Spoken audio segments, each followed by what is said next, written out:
سلام بچه ها، خوب هستید؟ امروز اومدم دوباره با یه ویدیو جدید. حقیقتا چند مدت بود دیگه چنلمون ویدیو نمی ساختیم، ولی خب الان دیگه ویدیو داریم می سازیم.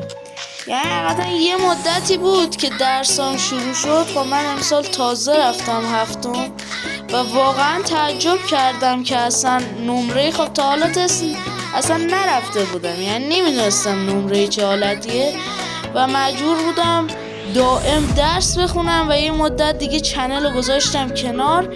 ولی الان دوباره پر انرژی اومدم.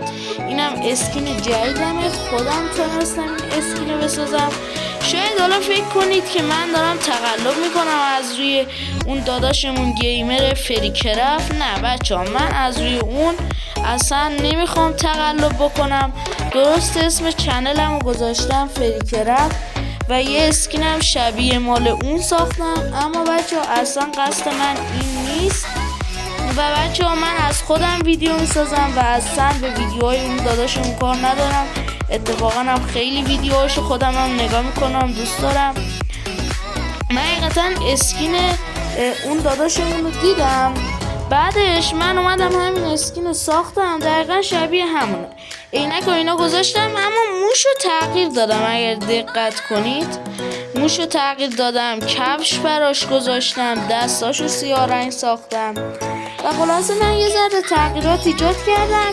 ولی خب من از زمانی که حتی این داداشمون گیمر فریکرفتم نمیشناختم، بچه بودم میگفتم باید یه چنل بزنم داخل یوتیوب، اسمشو بذارم فریکرفت، چون بازی فری فایر خیلی بازی میکردم و ماینکرفتم که یه زمانی اومد دیگه این اسم داخل ذهنم به وجود اومد و گفتم باید بذارم این اسمو و الانم نمیخوام از روی اون اصلا تقلب بکنم و امروز اومدم تمام این موضوعات رو بگم و اون داداشمونم فکر نکنه که میخوام از روی اون تقلب بکنم.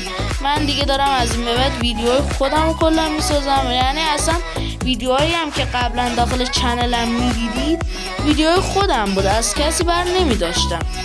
ولی امروز اومدم فقط باهاتون صحبت کنم. امروز قرار نیست کار خاصی بکنیم، اما داخل ویدیوی بعد احتمالا یه چالشی چیزی داشته باشیم بالاخره. تا ویدیوهای بعد فعلا خدا نگهدار بچه ها، میبینمتون بعدا.